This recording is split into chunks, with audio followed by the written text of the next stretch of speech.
यदि आप कर्ज में डूबे हुए हैं और आर्थिक तंगी से परेशान हैं तो आपको सूर्य देव के इस महामंत्र का जाप अवश्य करना चाहिए। यह मंत्र बहुत ही शक्तिशाली और प्रभावशाली मंत्र है। इस मंत्र के नियमित 108 बार जाप करने मात्र से ही कर्ज में शीघ्र ही मुक्ति मिलती है, धन और संपत्ति में वृद्धि होती है, घर परिवार में सौभाग्य और शांति बनी रहती है। इस मंत्र से आप कर्ज मुक्त हो जाओगे, धन वृद्धि आपके जीवन में होने लगेगी। सूर्य भगवान बहुत ही दयालु हैं, वह अपने भक्तों की मनोकामनाओं को पूरी करते हैं। इस महामंत्र के नियमित 108 बार जाप करने से आपकी सभी मनोकामनाएं पूरी हो जाएंगी और आपके जीवन में धन की कोई भी कमी नहीं रहेगी। आप अपने जीवन में उन्नति प्राप्त करेंगे, आपको हमेशा सफलता ही प्राप्त होगी। इसलिए प्यारे भक्तों, इस मंत्र को साधारण समझने की गलती बिल्कुल भी ना करें। यह मंत्र बहुत ही प्रभावशाली मंत्र है। इस मंत्र का प्रभाव तुरंत ही दिखाई देने लगता है। अगर आप सच्ची श्रद्धा के साथ इस मंत्र का नियमित 108 बार जाप करेंगे तो आपका जीवन खुशियों से भर जाएगा और आपके जीवन में कभी भी धन की कमी नहीं आएगी। इसलिए प्यारे भक्तों, इस मंत्र का नियमित 108 बार जाप करें और पूरी श्रद्धा के साथ करें। अगर आप सूर्य देव का आशीर्वाद प्राप्त करना चाहते हैं तो इस वीडियो को लाइक और चैनल को सब्सक्राइब जरूर कर दीजिए और कमेंट बॉक्स में जय सूर्य देव अवश्य लिख दीजिए। तो चलिए भक्तों, मंत्र का जाप करना प्रारंभ करते हैं। ओम ह्रीं श्रीं सूर्याय सहस्र तेजसे महाधन प्रदायकाय नमः।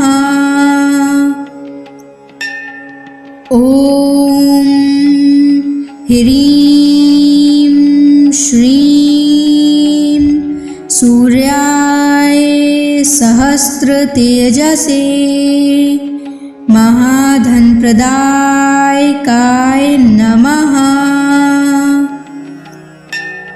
ओम ह्रीं श्रीं सूर्याय सहस्र तेजसे महाधन प्रदायकाय नमः। ओम ह्रीं श्रीं सूर्याय सहस्र तेजसे महाधन प्रदायकाय नमः। ओम ह्रीं श्रीं सूर्याय सहस्र तेजसे महाधन प्रदायकाय नमः। ओम ह्रीं श्रीं सूर्याय सहस्र तेजसे महाधन प्रदायकाय नमः। ओम ह्रीं श्रीं सूर्याय सहस्र तेजसे महाधन प्रदायकाय नमः। ओम ह्रीं श्रीं सूर्याय सहस्र तेजसे महाधन प्रदायकाय नमः। ओम ह्रीं श्रीं सूर्याय सहस्र तेजसे महाधन प्रदायकाय नमः। ओम ह्रीं श्रीं सूर्याय सहस्र तेजसे महाधनप्रदायकाय नमः। ॐ ह्रीं श्रीं सूर्याय सहस्रतेजसे महाधनप्रदायकाय नमः। ॐ ह्रीं श्रीं सूर्याय सहस्रतेजसे महाधनप्रदायकाय नमः। ॐ ह्रीं श्रीं सूर्याय सहस्रतेजसे महाधनप्रदायकाय नमः। ॐ ह्रीं श्रीं सूर्याय सहस्रतेजसे महाधनप्रदायकाय नमः। ॐ ह्रीं श्रीं सूर्याय सहस्रतेजसे महाधनप्रदायकाय नमः। ॐ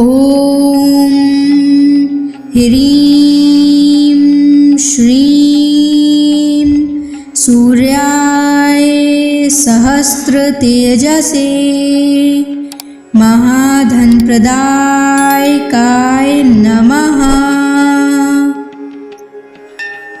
ॐ ह्रीं श्रीं सूर्याय सहस्रतेजसे महाधनप्रदायकाय नमः। ॐ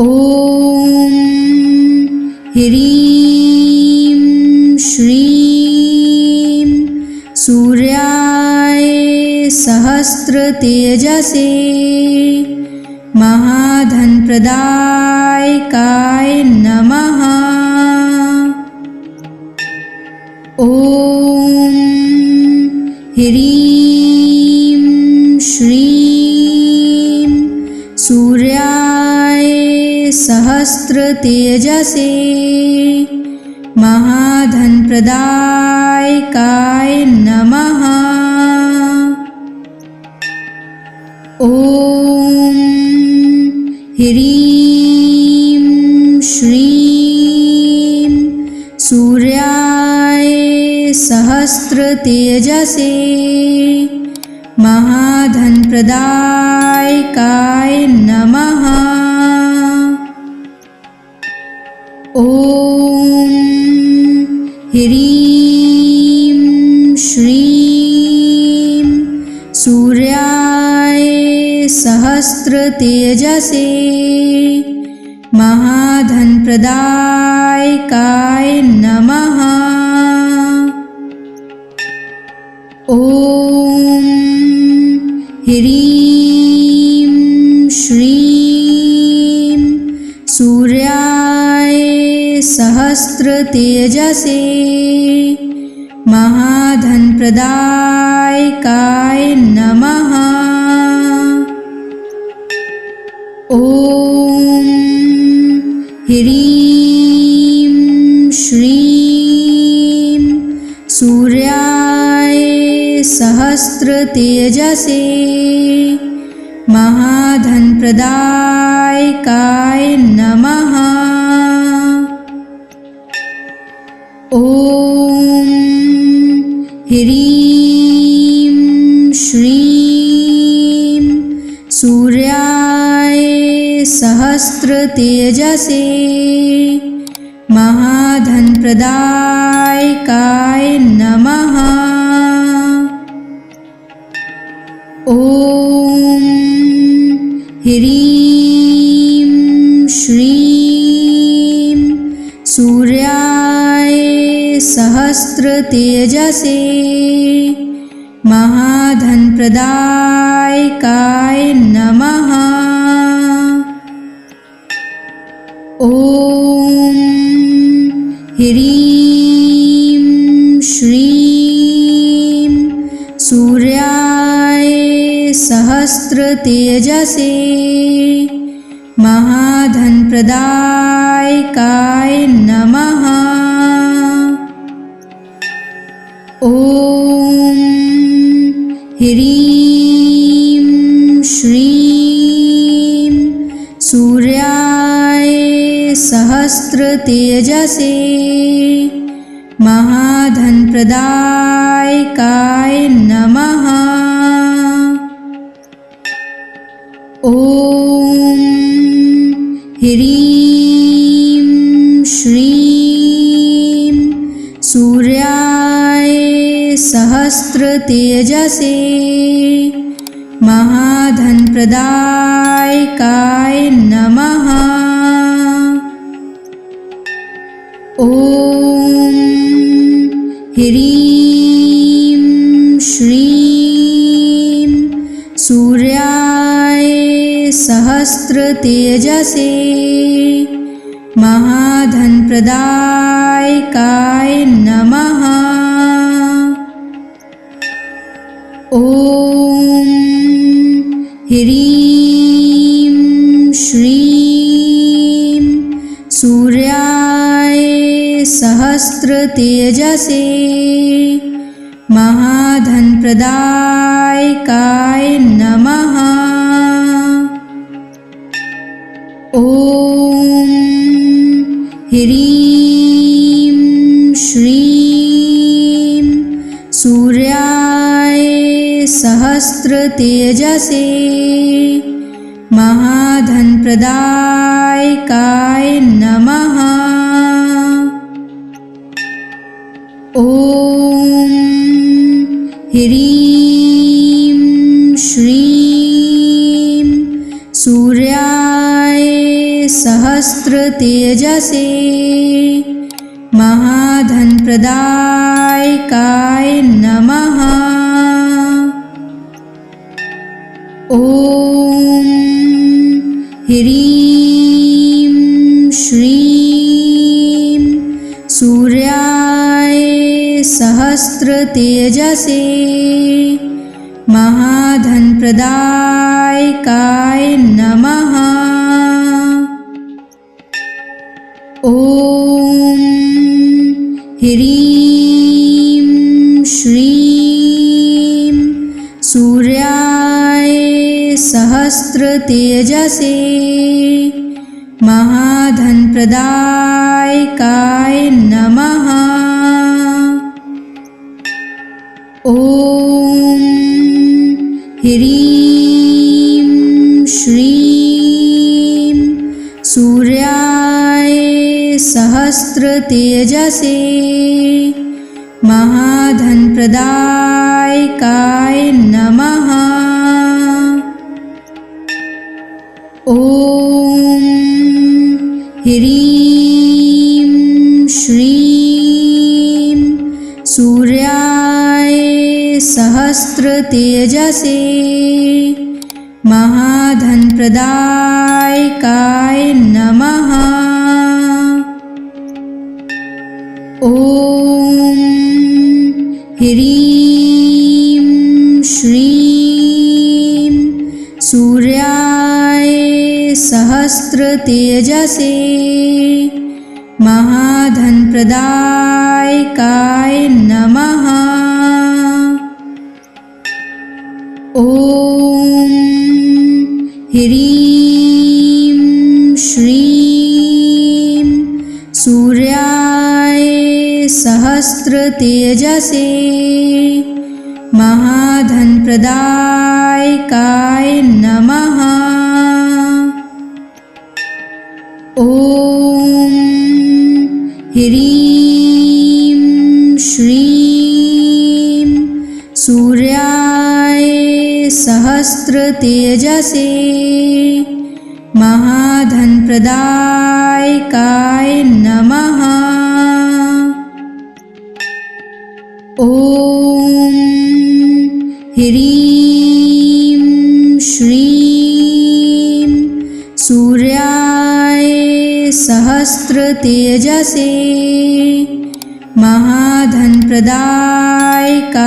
नमः। ॐ ह्रीं श्रीं सूर्याय सहस्रतेजसे महाधनप्रदायकाय नमः। ॐ ह्रीं श्रीं सूर्याय सहस्रतेजसे महाधनप्रदायकाय नमः। ॐ ह्रीं श्रीं सूर्याय सहस्रतेजसे महाधनप्रदायकाय नमः। ॐ ह्रीं श्रीं सूर्याय सहस्रतेजसे महाधनप्रदायकाय नमः। ॐ ह्रीं श्रीं सूर्याय सहस्रतेजसे महाधनप्रदायकाय नमः। ॐ ह्रीं श्रीं सूर्याय सहस्रतेजसे महाधनप्रदायकाय नमः। ॐ ह्रीं श्रीं सूर्याय सहस्रतेजसे महाधनप्रदायकाय नमः। ॐ ह्रीं श्रीं सूर्याय सहस्रतेजसे महाधनप्रदायकाय नमः। ॐ ह्रीं श्रीं सूर्याय सहस्रतेजसे महाधनप्रदायकाय नमः। ॐ ह्रीं श्रीं सूर्याय सहस्रतेजसे महाधनप्रदायकाय नमः। ॐ ह्रीं श्रीं सूर्याय सहस्रतेजसे महाधनप्रदायकाय नमः। ॐ ह्रीं श्रीं सूर्याय सहस्रतेजसे महाधनप्रदायकाय नमः।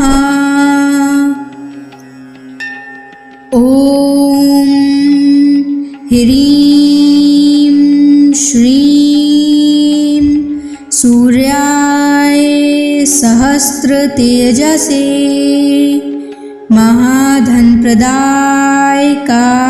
नमः।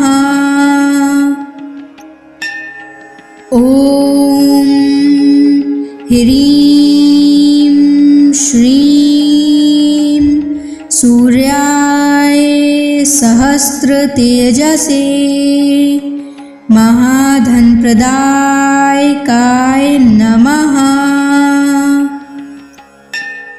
ओम ह्रीं श्रीं सूर्याय सहस्र तेजसे महाधन प्रदायकाय नमः। ओम ह्रीं श्रीं सूर्याय सहस्र तेजसे महाधन प्रदायकाय नमः। ओम ह्रीं श्रीं सूर्याय सहस्र तेजसे महाधन प्रदायकाय नमः। ओम ह्रीं श्रीं सूर्याय सहस्र तेजसे महाधन प्रदायकाय नमः। ओम ह्रीं श्रीं सूर्याय सहस्र तेजसे महाधन प्रदायकाय नमः। ओम ह्रीं श्रीं सूर्याय सहस्र तेजसे महाधन प्रदायकाय नमः। ओम ह्रीं श्रीं सूर्याय सहस्र तेजसे महाधन प्रदायकाय नमः। ओम ह्रीं श्रीं सूर्याय सहस्र तेजसे महाधन प्रदायकाय नमः। ओम ह्रीं श्रीं सूर्याय सहस्र तेजसे महाधन प्रदायकाय नमः। ओम ह्रीं श्रीं सूर्याय सहस्र तेजसे महाधन प्रदायकाय नमः।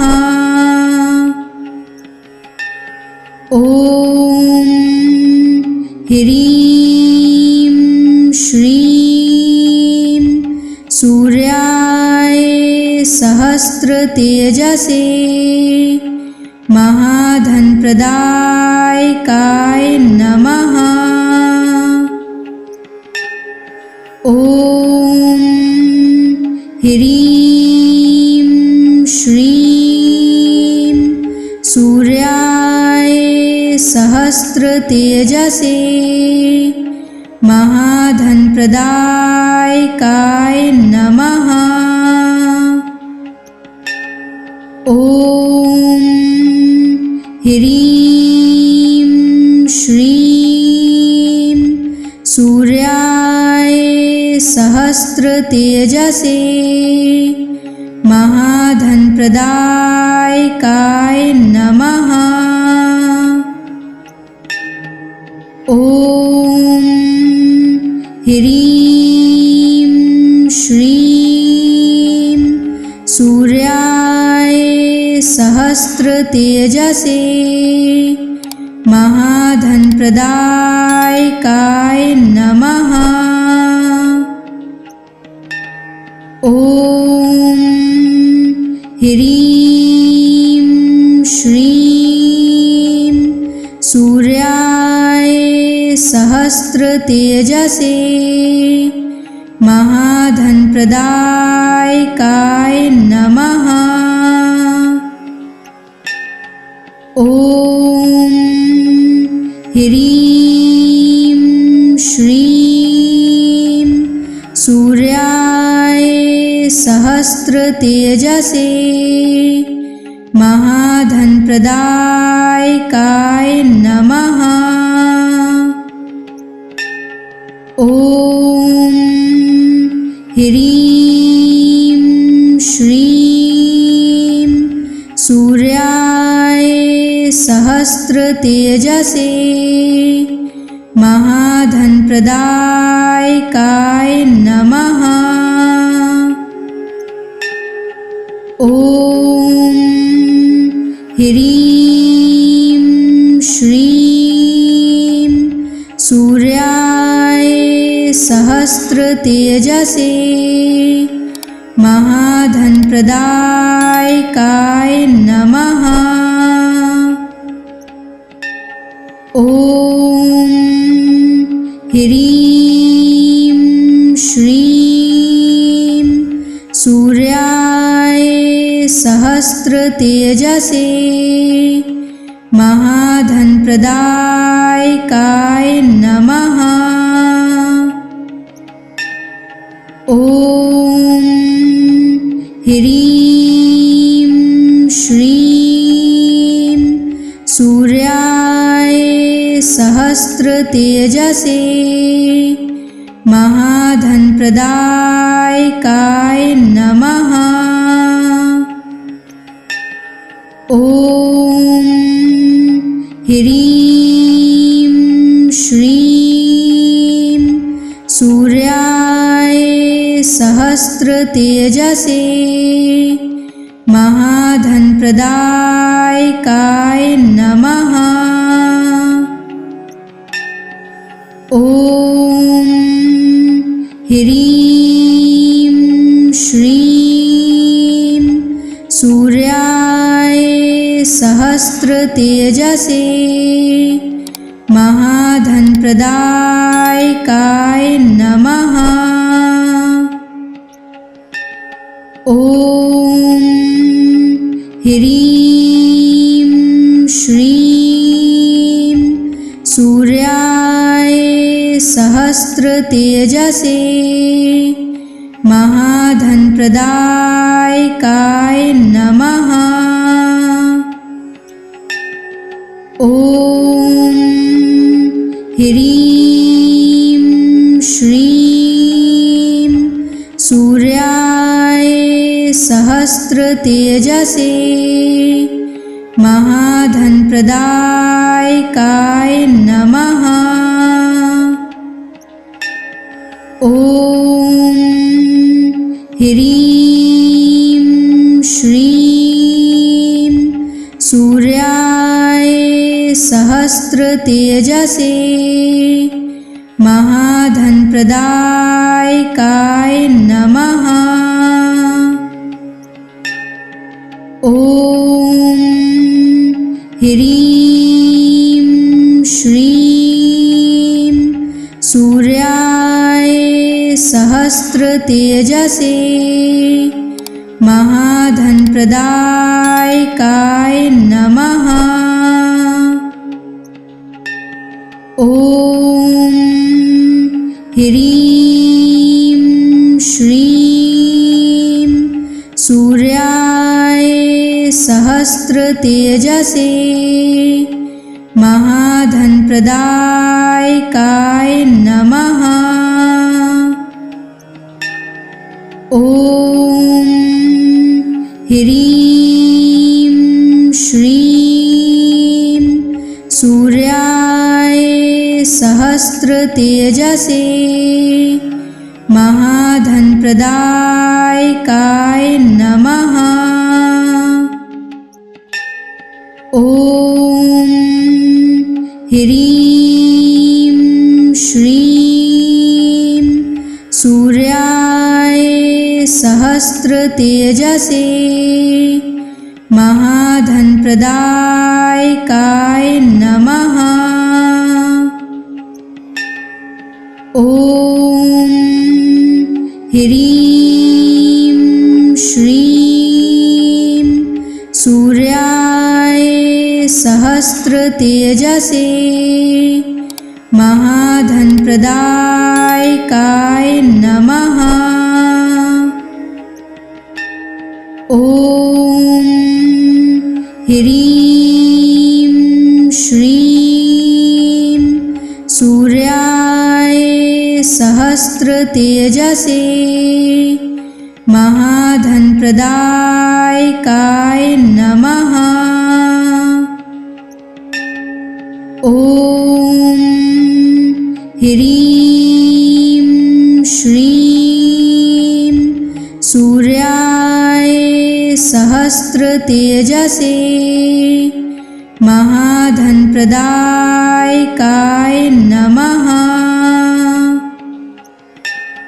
ॐ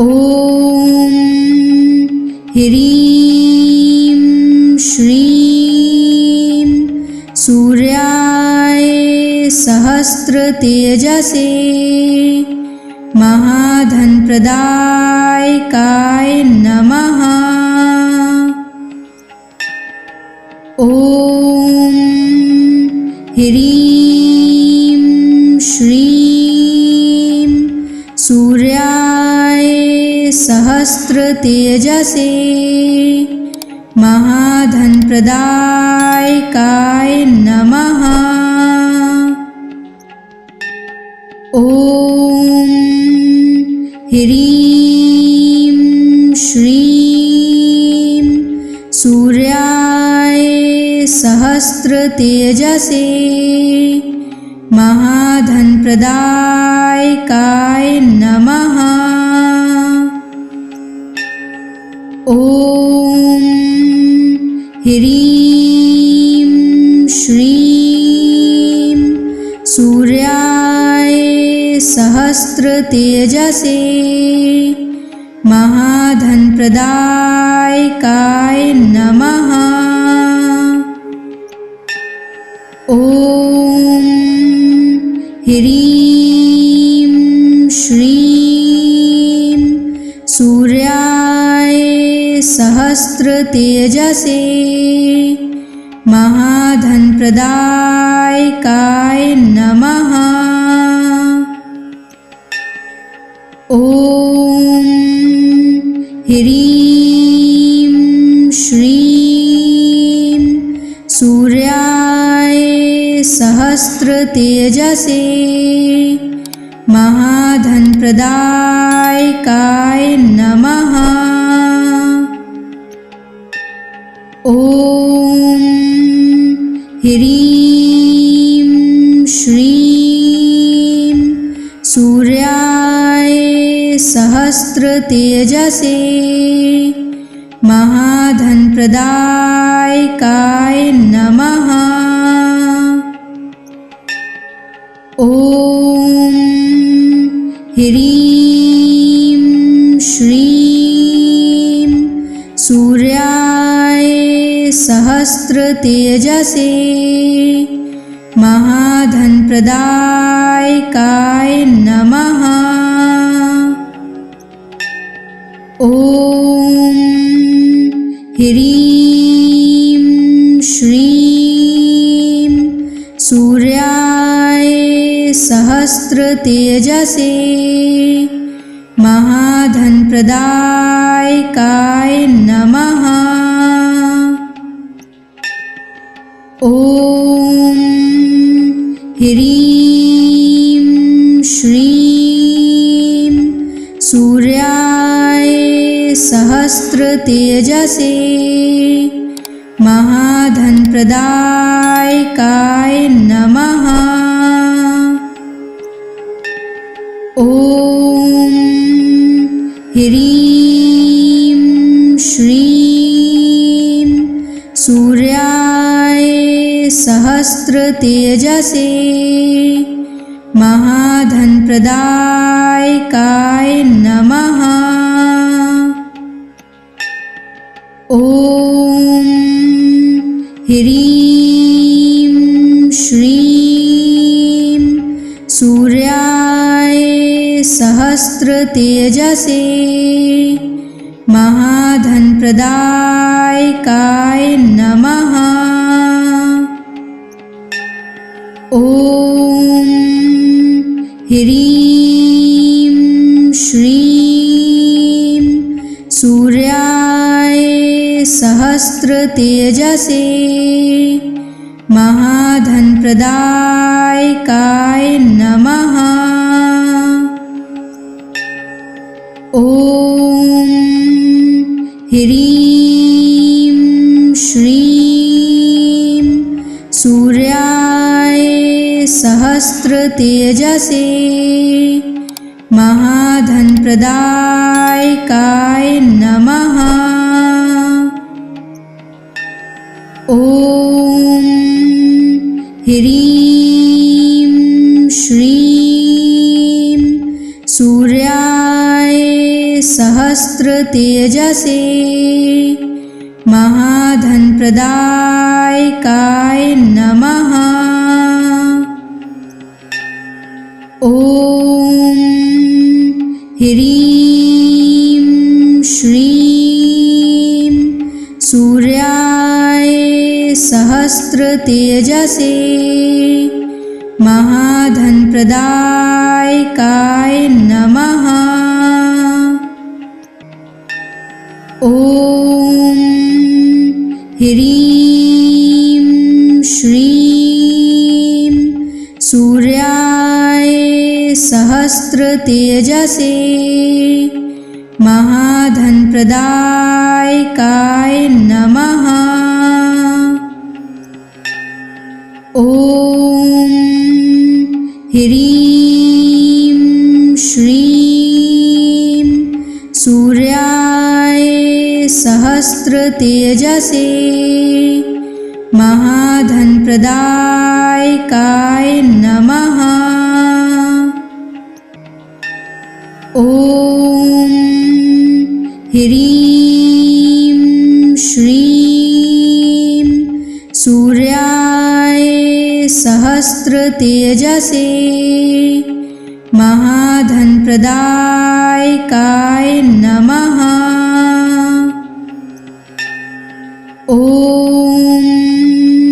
ह्रीं श्रीं सूर्याय सहस्रतेजसे महाधनप्रदायकाय नमः।